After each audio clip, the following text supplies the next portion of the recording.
اعوذ باللہ من الشیطان الرجیم، بسم اللہ الرحمن الرحیم۔ محترم ناظرین، السلام علیکم۔ امید کرتا ہوں کہ آپ سب خیر و عافیت سے ہوں گے۔ ناظرین گرامی، قرآن مجید میں سورۃ کہف کے بہت بڑے فضائل ہیں، تو آج کی اس ویڈیو میں ہم سورۃ کہف کے بہت بڑے فضائل بیان کرنے جا رہے ہیں۔ اگر آپ ہمارے چینل پر نئے ہیں تو چینل کو کر دیں سبسکرائب، اور مزید ایسی ویڈیو دیکھنے کے لیے بیل آئیکن کو آن کر دیجیے۔ حدیث شریف میں آتا ہے کہ جو شخص جمعے کے دن سورۃ کہف پڑھ لیتا ہے، اس کے لیے جمعہ سے آنے والے جمعے کے درمیان ایک نور روشن رہے گا۔ ایک اور حدیث میں آتا ہے کہ جو شخص جمعے کی رات سورۃ کہف پڑھ لیتا ہے، اس کے لیے اس جگہ سے اور خانہ کعبہ کے درمیان ایک نور روشنی بخشتا ہے۔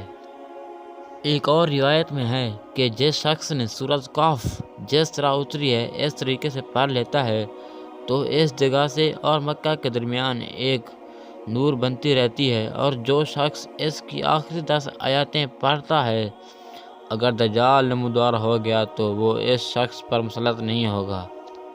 ایک اور روایت میں آتا ہے کہ جو شخص سورۃ کہف کے اول 3 آیاتیں پڑھتا رہتا ہے، وہ بھی دجال کے فتنے سے محفوظ رہے گا۔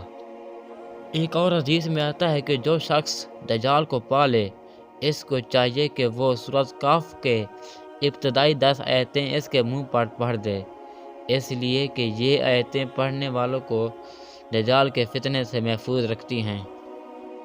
اس طرح اپنے بچوں اور بچیوں کو کم از کم سورۃ کہف زبانی یاد کرنے کی ترغیب دیں۔